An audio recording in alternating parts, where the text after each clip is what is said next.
أشهد أن لا إله إلا الله وحده لا شريك له ونشهد أن سيدنا ومولانا محمدا عبده ورسوله أما بعد فأعوذ بالله من الشيطان الرجيم بسم الله الرحمن الرحيم فاذكروني أذكركم واشكروني ولا تكفرون صدق الله العظيم إن الله وملائكته يصلون على النبي يا أيها الذين آمنوا صلوا عليه وسلموا تسليما یہ جو درود والی آیت میں پڑھا ہوں، اکثر جب تقریر میں شروع کیا تھا تو عبداللہ صاحب مبلغ اسلام آپ ہی میرے کو بتائے تھے کہ ہر تقریر میں اسد اللہ مولوی عبدالغنی صاحب مبلغ اسلام آیت پڑھے بعد درود والی آیت پڑھتے تھے یہ اکثر پڑھتے رہنا، یہ مول صاحب کا عمل سے ہی میں سیکھا بول کر عبداللہ صاحب مبلغ اسلام یہ ایک بات بتائے تھے۔ اور دوسری چیز، جب تقریباً واقعات تو آپ سنیں، میں جب دورے پہ تھا بیجاپور، تو بیجاپور سے میں سلگر گیا، تو وہاں پر سلگر کے علاء الدین صاحب جو ہے وہ بتائے کہ عبداللہ صاحب مبلغ اسلام یہاں پر دورے پہ آئے تھے۔ جب مول صاحب دورے پہ آئے، صبح تہجد و فجر وغیرہ پڑھ کر کپڑے دھو کے پانی نہا کر مول صاحب باہر آئے، جیسا باہر آ کے بال جھٹک رہے ہیں تو وہاں سے ایک پنڈت کا گھر ہے تھوڑی دور پر مندر، اور گھر بازو ہی ہے، انہیں ایک خواب دیکھتا ہے کہ ایک اللہ والے ہیں جو اپنے بال جھٹک رہے ہیں اور ان کو سمجھا کر کلمہ پڑھا رہے ہیں۔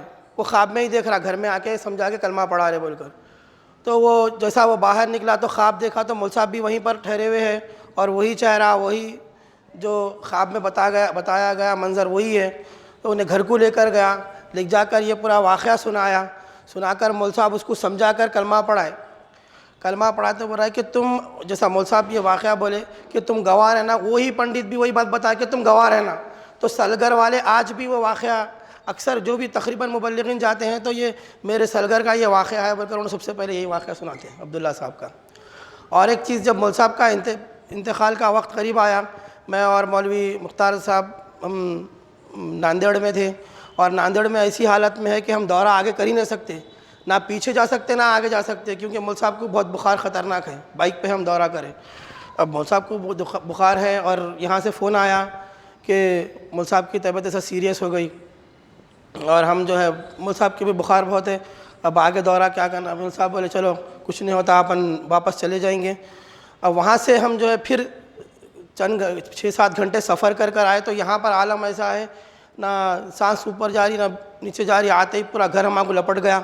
دعا کرو مول صاحب، کوئی بول رہے یاسین کے جو ہے دستر بچھا کے دعا کرو، ابا کی سانس تو بھی چلے جانا، کوئی بول رہے ہیں کہ کچھ تو بھی کرو، کیا بھی کرو، پورا عالم جو ہے ماحول گھر کا غمگین ہے، پورے رونے میں ہے۔ اب ہم سمجھ میں نہیں آ رہا کیا کرنا ہے کیا نہیں۔ اب وہ پورے معاملہ مول صاحب کی جو ہے سانس بھی بہت مشکل سے لینا عالم تھا۔ اس کے بعد صبح ہم جو ہے لے کر مول صاحب کو جب دواخانہ وغیرہ ایڈمٹ کرے، ECG وغیرہ نکالے، اس کے بعد تھوڑا وقت ملا، تو اس کے بعد دورے کوئی نہیں گئے، نہ مول صاحب ہم کوئی بھی نہیں، اور نصیر الدین صاحب بھی اکثر آ گئے تھے یہاں پر۔ اس کے بعد 3-4 دن کے بعد مول صاحب جو ہے اپنے صاحبزادی ہے ان کے گھر پر مکان پر آرام کر رہے ہیں، تو حضرت قبلہ عالم مول صاحب کی طرف آ رہے ہیں، حضرت قبلہ عالم مول صاحب کی طرف آ رہے ہیں، اور ہم بیٹھے ہوئے ہیں کہ تھوڑے لوگ، اور ہم کچھ دوا وغیرہ لانے باہر گئے، تو حضرت قبلہ عالم آ کر بول رہے ہیں کچھ بھی نہیں ہوتا با عبداللہ، تیرے کو تھوڑا دن ہے بھی بول کر بتائیں۔ تو مول صاحب بھی بات کر رہے ہیں، کچھ بھوٹا ہل رہے ہیں، گفتگو ہو رہی ہے، گھر بھی منظر دیکھ رہے، گھر میں منظر دیکھ رہے ہیں پورے، کیا تو بھی کر رہے ہیں، خاموش بیٹھے پورے، ایک دم خاموش بیٹھے۔ تو جب اس کے بعد تھوڑی دیر کے بعد بولے حضرت قبلہ عالم آئے، میرے کو درس دیے، میرے کو سمجھائے، میں بات کرا مول صاحب سے، ابھی تھوڑے دن کچھ بھی نہیں ہوتا بولے۔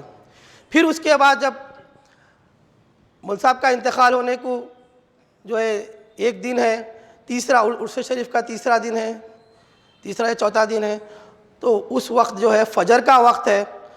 پہلی بار تھوڑے 15-20 دن پہلے درگاہ پہ لے کے آئے، تو میں ضد کرے کہ چلو نہیں درگاہ جانا ہے، درگاہ پہ خدم بوسی کرنا ہے، تو کار میں جو ہے گوتکیا وغیرہ لٹا کے سلا کر لے کے آئے، بہرحال رہے یہاں پر۔ اس کے پھر 15 دن کے بعد عرس شریف کو آئے۔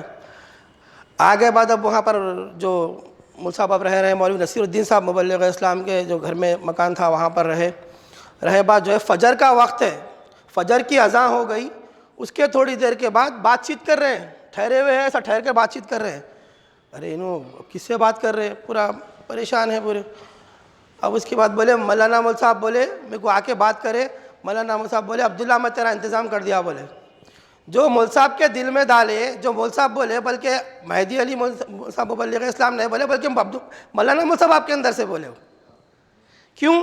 کیونکہ عبداللہ صاحب بول رہے ہیں، دیکھو وہ اکثر آپ بولتے ہیں او صاحب سنیے، آپ کے گھر والوں کو آپ بولتے او صاحب سنو، ہمارے مولانا مول صاحب بولے تمہارا انتظام کر دیے. بولے اس کے اتنا ہی بولے. اس کے بعد کھانا وغیرہ کھلا کے ایسا نکلے تو آپ کے اہلیہ ہمارے ساس بتا رہے ہیں بولو بولو تیری چوکٹ پہ میرا دم نکلے. بولو جیسا یہاں سے آٹو نکل رہا ہے، گیٹ کن پہنچے لا الہ الا اللہ محمد رسول اللہ، تیری چوکٹ پہ میرا دم نکلا. بولے 2 گھٹ پانی پیے، آپ کے کندھے پہ جو ہے دم نکل گیا.